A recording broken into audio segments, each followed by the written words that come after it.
Welcome back to another week of Eye of the Storm, a Guelph Storm podcast with myself, Ryan Drury, the voice of your Guelph Storm on Rogers TV. And I'm very pleased to be joined by another new face in the Royal City, another member of our new coaching staff, and that is assistant coach Scott Simmonds. Scott, how are you? Yeah, I'm doing well. Thanks, Ryan. Thanks for having me on. I appreciate you doing this, and the Storm fans obviously appreciate having you in town, and you have deep connections to the city of Guelph, which, of course, we're going to dig into. But I guess to start off, what was it that made this job in particular enticing to you to work under Corey Stillman here with the Storm? Yeah, I mean, it's obviously a dream come true to start my kind of coaching career in the OHL.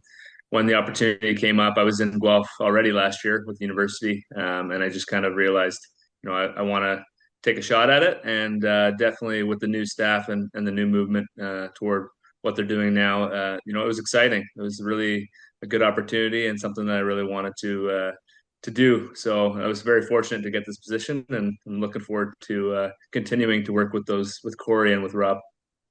Well, you're a hockey lifer, Scott. I mean, I certainly think that rink rat is a good way to describe you. You've been playing for a long time, and you're not actually all that far removed from a playing career yourself, which included playing some pro overseas. I know you're an Uxbridge, Ontario native. Take me all the way back to when you were first a little kid growing up playing the game.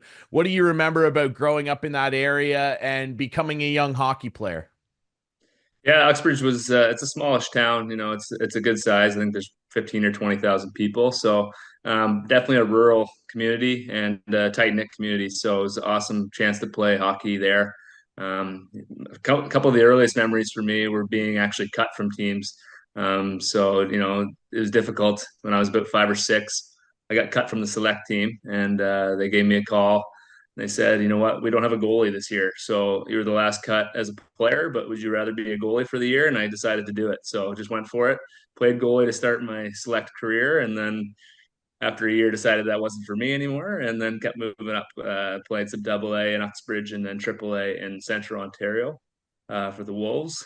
And then from there, got drafted to Belleville Bulls and played for the Wellington Dukes. And then 4 years in Belleville. So yeah, it was a pretty neat opportunity coming from a small town, very very close and tight knit to play, in Wellington, which was very small, and Belleville, which was a good size. I'm sure that there was maybe a collective sigh of relief from your parents when you said, yeah, maybe I don't want to play goalie. Yeah, I think it was a bit of a push decision too from my parents. I didn't really want to be a goalie; it just happened to be that way. So yeah, there was I think a sense of relief after a year when I was done with it. I wonder too, just on your journey as a young player, who are some people, of course, your family would be a part of that, but who are some people, maybe coaches, fellow teammates along the way on your hockey journey as a young man that really stick out to you as significant people? Yeah, there was some coaches in Uxbridge there. Jason Underwood was one of them, and Paul Sinclair that kind of gave me that chance to play double A, which led to me getting a bit of confidence in myself after not being one of the best players at a younger age.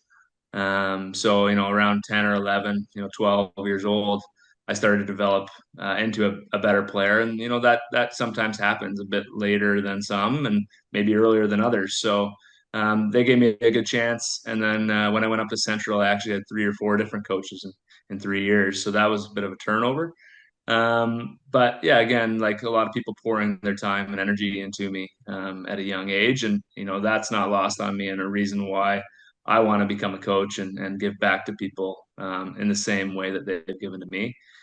Once I went to Wellington, I played for Marty Abrams there, and he was kind of the first person that really showed me like systems and how to play, a role on a team and stuff like that. So a lot of credit to him for my career.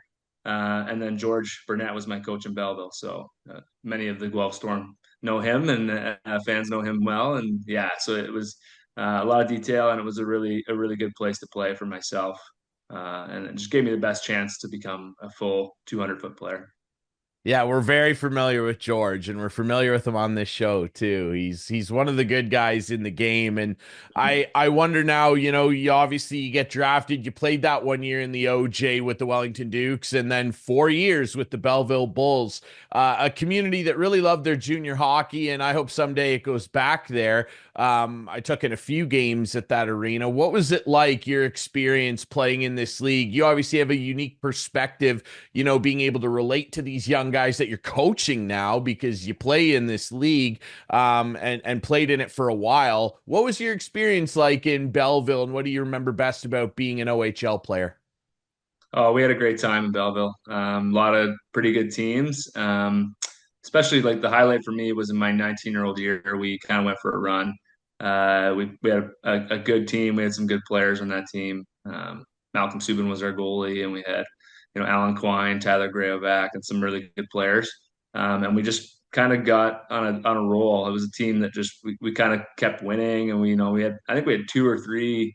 I think it was two times we went 10 games in a row winning, and it was just like, oh, what a feeling, right? So, yeah, that was a highlight for me, and it was a good city, like honestly, for junior hockey, and we had a lot of fun, mingling with the people there.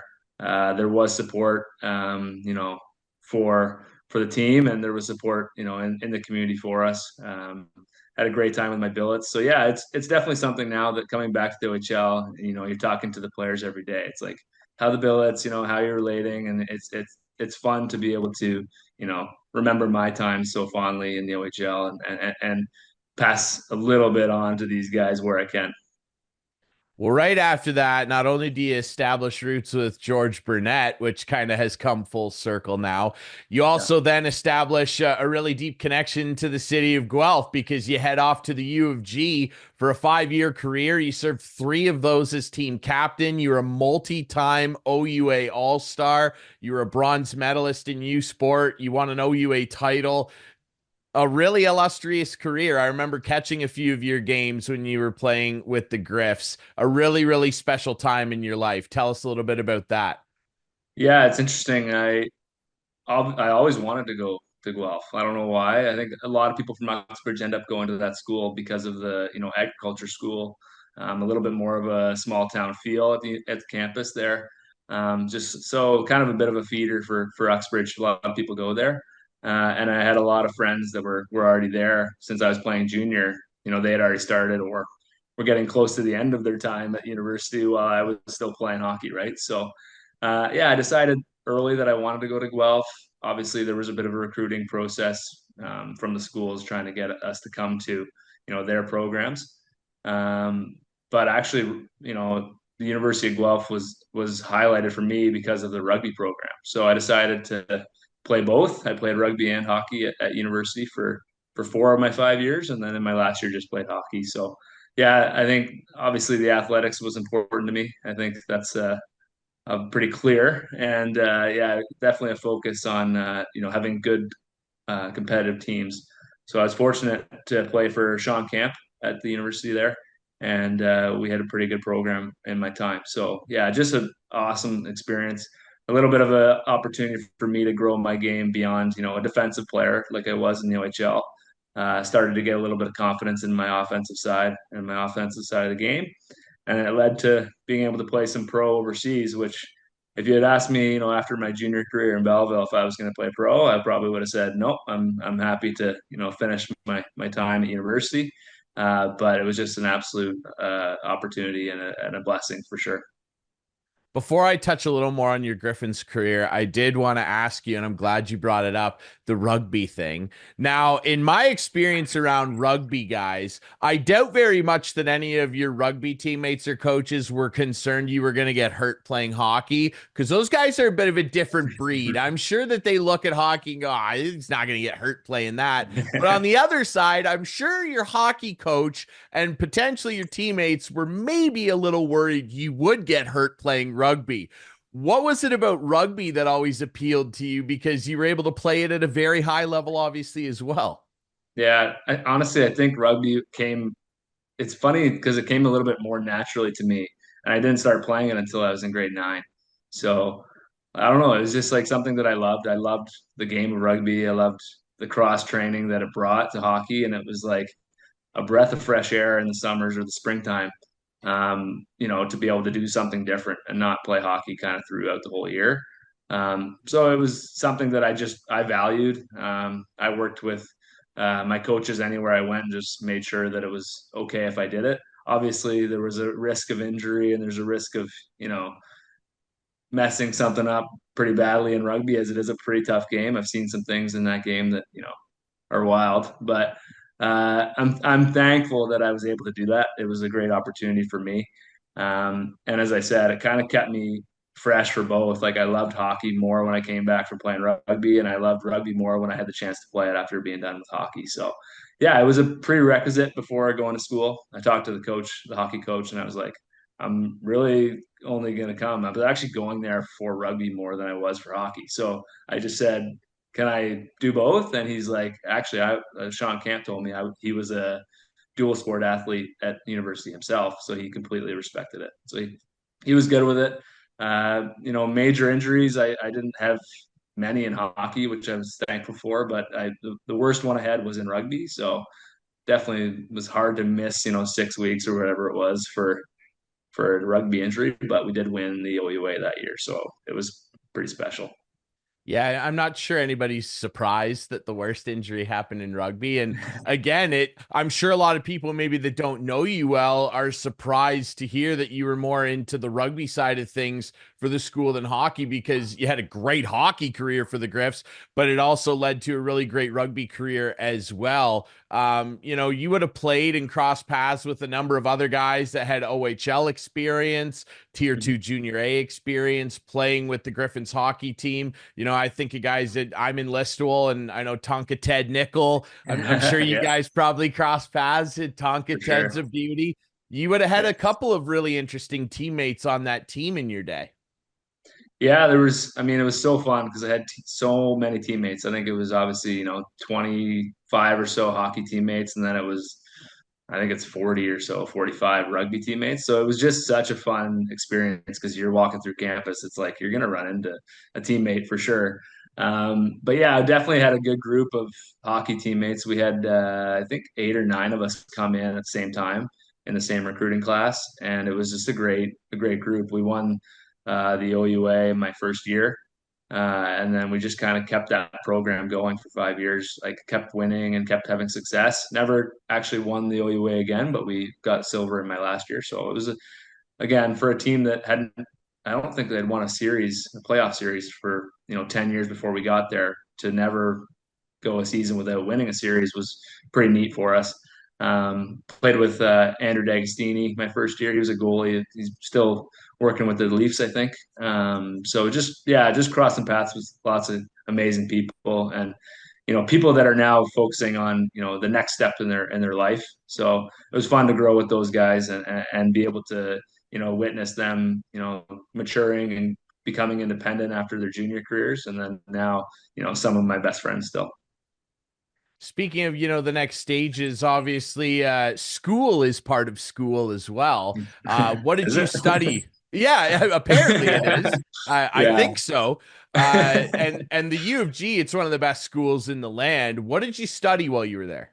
Yeah, so I took marketing management, obviously commerce. So yeah, it was a great time. I enjoyed it. Gave me a bit of a feeling for many different aspects of business.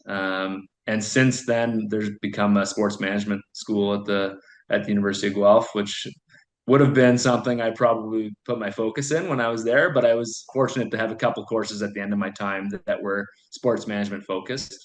So just obviously, you're there. I'm not there for sports, but I'm there for sports, and the schooling being so good and giving me such a great opportunity to, you know, get that diploma, get that piece of paper, and then now be able to, work if I need to or do something else, even if it's sports management or something in sport. That's just a great opportunity, and I think something that everybody should take advantage of that comes out of junior hockey for sure.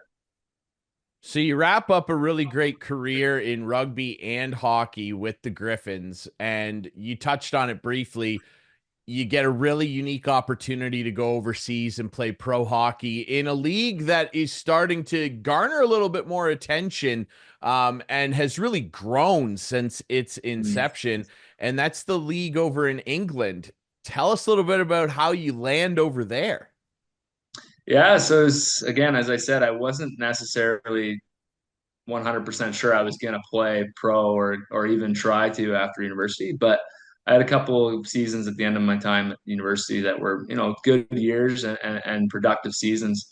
So I figured, you know what, I would love to see the world and play hockey at the same time. So I got married just after university, like the summer out of university, and me and my wife were like, let's go try something, let's go do something. So it was a local guy that connected us in England. He had some connections there, so we used him, and he put us in touch with some of the teams there, and came up with a contract and all that, and just kind of went. We hadn't seen anything. We hadn't really experienced the chance to go and visit or anything. We just kind of jumped into it. So we ended up in Manchester. And I couldn't really say enough about the city. Like, what an amazing spot to be. We had an awesome time for parts of 4 years there, with COVID kind of interrupted it a little bit. But yeah, just, it's like one of those things you're just like, is this really what we're going to do? And then we do it, and it's one of the best things we've ever done. So yeah, just thankful for that time to be able to go with my wife and kind of just, live abroad and see the world. So, a chance to see Europe every year and a chance to travel more than we would have thought we would. So it was really cool. Now, I know that it probably would have been a little bit of a culture shock hockey wise, because hockey most certainly is not the number one sport there. Your rugby experience probably would have got you into some interesting conversations at the pub, but you landed not only in a country that loves soccer, football, as they Yeah, call it, of careful. course. The inventors of football. I'm a huge football fan, and you landed in a city that has one of the greatest sporting rivalries in the world with Manchester City and Manchester United. Did you ever find yourself over at one of the two stadiums? Did you get into Old Trafford or the Etihad and take in any footy action in England? Yeah, so we went as much as we could, honestly. So been to both. I went to Man City game, maybe two or three Man City games, and many Man United games. I was actually technically a Man United fan when obviously a distant fan, but I had known that program, and I know that's such a famous club, right? So I kind of had a respect for them. And then until you actually go there and see what it's all about, you just like don't understand really like how deep rooted this passion is for the sport and for those teams. Like it's deep. So it was so neat. And we saw Ronaldo play at Old Trafford. Like, that's a pretty neat opportunity. And then all the Man City teams that keep winning and winning and winning. We got to experience what it's like to be in a city where, the teams actually win, as opposed to necessarily with the Leafs here in Toronto. Yeah, so it was just an amazing time. You got to see even the smallest clubs there, like they'll have a football club on your street, okay, and it's 1,000 people coming every week, even if it's like League Seven. Like it's just an amazing. I have a respect for the sporting community in England for sure. It's just so deep rooted. Yeah, they love it over there. And I also selfishly, because I always end up chatting with your players and your coaching compatriots as well about music, which is a big part of the locker room culture. You happen to land, and I need to ask this selfishly, in a city that birthed my favorite band of all time. Oasis is from Manchester. I'm sure that you probably heard Oasis tunes blaring within the stadiums a few different times. Yeah, they have a yeah love for it, obviously, and I think there's another band there. I forget what they're called, but they were big too. Anyway, there's a lot going on in Manchester. We lived right by a huge arena. It was like a 20,000 seat rink where the Manchester Storm, who I played for, used to play, and they actually still hold the record for like one of the biggest crowds at a hockey game in Europe, which is surprising. But anyway, we didn't play there when I was there, but they're still building that program back up. But yeah, we were able to see concerts. It was in our backyard. Everything was everything was right there in a big city that I'm, being from Uxbridge, I'm like, whoa, this is a lot different. It's not Guelph over there. Yeah, it's a different culture for sure. And I mean, man, did they ever love their football over there? It would have been a cool thing to experience. Mhm. So you wrap up a pro career over there. You spend parts of 4 seasons with the Manchester Storm, and then you transition basically right away into your young coaching career here, and it's back at your alma mater at the University of Guelph. You spoke earlier about how you always wanted to kind of get into coaching to give back and give people the experiences, that were positive for yourself that you had in the game. At what point did you really start seriously considering pursuing coaching as a next career? Yeah, that's a good question. I think, like I always, as I said, wanted to try it. And, it seemed like a natural next step for me after playing. But then, last year, so take it back 2 years ago when I was still playing in Manchester, I had my best season that I've had. And I was thinking, oh, I'm going to come back or go to, somewhere else or try to play still. And then that summer just kind of, just decided, you know what, I'm ready for the next chapter. And almost exactly at the same time, this position came up at the university where I was like, okay, that's, a weird coincidence. There hasn't been a coaching change there in 17 years. Um, you know, this might just be, something that I'm supposed to be doing. So thought about it, asked around and just made sure that it was the right thing for me. But I think looking back, I'm really happy that I made that decision. Um, had a great season last year, learning for their head coach, Josh Dixon, and their associate coach, Dave Leger. Just learned so much in such a short period of time. Things that as a player, you take for granted, you don't even think about, it's taken care of or, it's done. You think, wow, like everything's, aligned here. Like knowing what actually goes into that behind the scenes was, eye opening for me coming from a playing career into a coaching career. So yeah, I just loved it. Had a great season, and then as I said, when this opportunity came up, I just couldn't pass it up. So how is this opportunity with the Storm presented to you? Because of course you come full circle. You're going to work with your old coach in George Burnett, who of course is running the ship here in the Royal City. Who reaches out to you, and what was that experience like? I mean, you're a year into your coaching career, and all of a sudden, not only are you going to be still working in a city that you really love, but you're going to go right to the best junior hockey league in the world. How's that come about?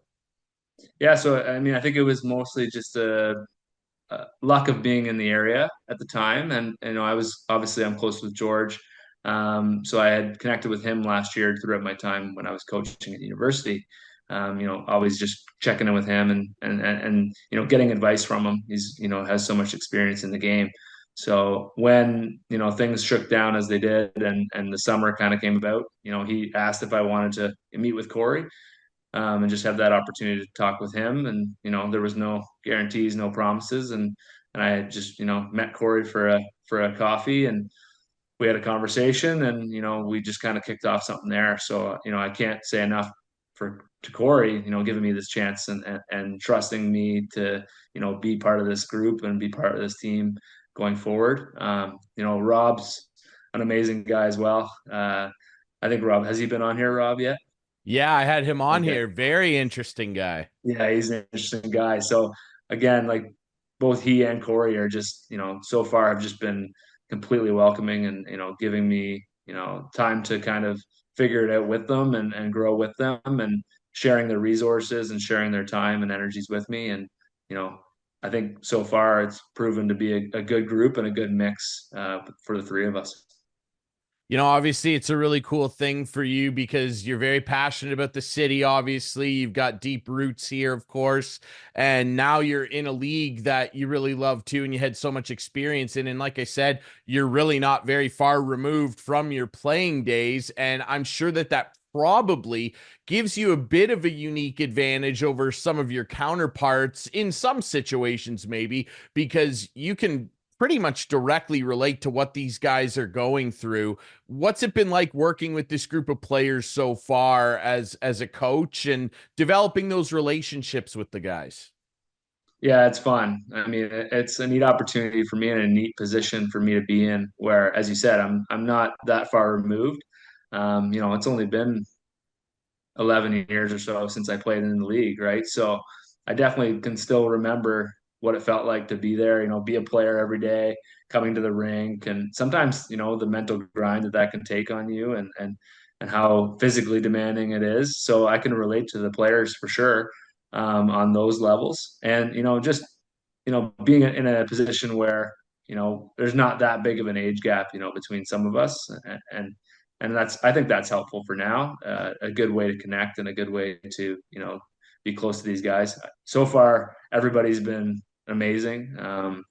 The players are hungry to learn and hungry to ask questions and get better every day, which makes the environment an easy place to go every day to work. So if you can call it work, I'm really enjoying what I do for work. Like it's amazing to go to the rink and pour back into these guys every day. Yeah, I completely agree. And I think that that's the right attitude to have, especially around the players. For my part, being in the booth, it really doesn't feel like work being at the rink. We're pretty blessed to be a part of the community. So it's a lot of fun. I want to ask you a couple of quick things that I always like to ask the players. And I talked to your counterparts, obviously, in Corey and Rob about it. I mentioned music earlier. What was the big music that was going on in the locker room when you were playing? I know that the current room that you're a part of, big country room. We've Yeah. established that it's big time country. What was going on in the room back in your day? And if you were in control of the aux cord, what would be on? Oh, that's a great question.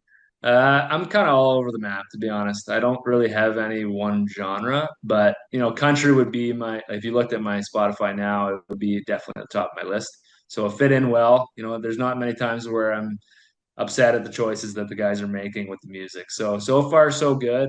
I would say Rob has a very interesting taste in music. He's all over the map too. Like we'll go from he'll have his little speaker plan. It'll be Celine Dion to hard heavy rock. So anyway, it's all over the map. I trust him. I'm not sure on his tastes yet. Still just trying to figure him out. It's been a quick turnaround here from getting the job and to learning Rob. So we'll see. I'll give you an update, at another point in the year how he's doing with his music. Okay, yeah, that's interesting. We kind of touched on that with him, and yeah, that's an interesting. Hey, when you push shuffle on a guy's phone, some dangerous things can happen. Celine right into like Enter Sandman. That's a Yeah. jump. Yeah, no, it's a jump, but he'll go like seamlessly transition right. I don't think he's hitting shuffle. I think it's just how he does it. Like it'll be one extreme to the other, like really quickly. But you know what? That's fine. I can handle it. No, so far there hasn't been a song that I'm like, okay, turn this off. So we're doing all right. That's good. Okay, yeah, as the kids say, it's a vibe. He's It's setting a vibes. Yeah, vibe. it's It's a vibe. vibes. I wonder as well, back when you were playing, I always like to ask the guys this, like hockey players sometimes can be really superstitious animals of habit. Were you a Mm. really superstitious guy? Did you have any like weird routines that you had to do on game day, anything like that? Honestly, yeah, I'm kind of boring. I don't have those. I like for me, it was more so like watching other guys and figuring out what theirs were, and then trying to somehow like get involved. So like if somebody had to, do something before they went on the ice, like I would just see if I could be a part of it and just like either not bug them, but just like get involved in a point of okay, like now we're being part of a team here. While we're doing this, we're doing it together. So just kind of fun stuff like that, but nothing that was like if I don't, tie this left lace here quicker than my right, I'm not going to play well.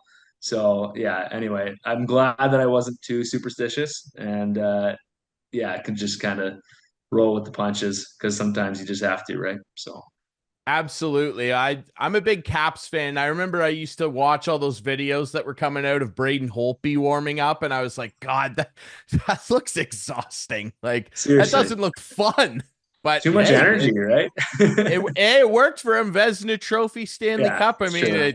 it had to have worked in some respect for him.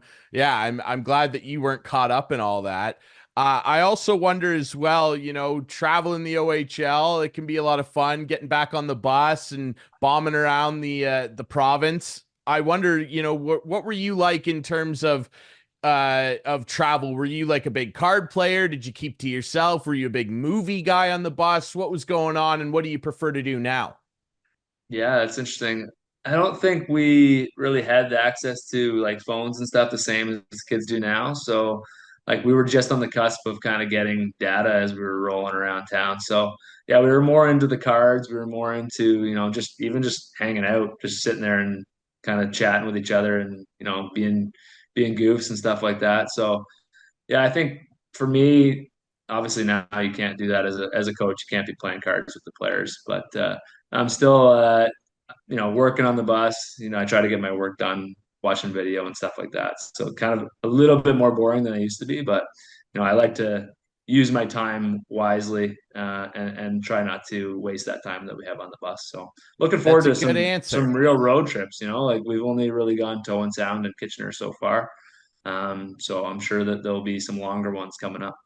That's a good answer. Yeah, you got to knuckle down for that trip up to the Sioux. I wonder quickly on that note, have you ever had to play cards against George? Because we all call him Poker Face George. I think that guy would be a lethal poker player. I have not had the opportunity, so I'm not sure. But yeah, I could see that. I could see that for sure. I'd be intimidated to do it. I would decline an invitation. Let's just say that. I think he would clean everybody out. I wonder as well quickly because you mentioned obviously you spent some time in Manchester and you're a United fan, which I guess I can deal with. I can handle that. I'm a Chelsea fan and our Nice. teams are not going to win the Premier League this year, but it's No, starting to look like a three-horse race. We got Liverpool in there, we got Arsenal, God forbid if they win, and we got Man City again. Three-horse race. Who's coming out on top of that? it's really hard for me not to say Man City, obviously, with my ties to the city and the fact that they just continue to do it. You know what I I mean? They don't. know. Arsenal's been right there a few times, and they just, Man City still comes out last day of the season or whatever it is, and gets the win they need. So yeah, I just think that they're a well-oiled machine. Obviously, they have the means and the resources to do what they want, and I think they're going to be successful. So go Manchester, I'll say. Okay, fair enough. Well, let me tell you this as a Chelsea fan and the rivalries run deep. I would rather see Man City win the league 20 years in a row than Arsenal win it once. I get So, that. There's a passion yeah, there, and yeah, so we I can don't see that. North and West London. No, we cannot have the Gunners win anything. I won't For sure. stand for it. Scott, I really appreciate your time, and we're gonna have to get up early someday and get together and watch a football match, man. I mean, Sure. like there's not a lot of guys around that are into it, so we're gonna have to. We'll crank some Oasis up. We'll get some early morning Guinness flowing, and we'll throw on a United Chelsea game here soon. I really appreciate your time, man. We're glad to have you in the Royal City, and maybe someday you'll move up the ranks and you can lead your Leafs to an eventual Stanley Cup that they so Oh, desperately need. You never know. you never know, but let's just start with this season. We'll get work with the storm here. I'm really enjoying it. So thanks for having me on, Ryan. I appreciate the time and the energies that you put into this, and I'm sure we'll see you around. Absolutely. Scott Simmonds, assistant coach of the Guelph Storm. Remember, you can find this podcast on the Guelph Storm website and all your favorite podcast apps. And if you want to come down, and you should come down to the Sleeman Center and watch Scott Simmonds and the Guelph Storm in action, visit the team website or the box office at the Sleeman Center to get tickets. We'll be back next week with more Eye of the Storm.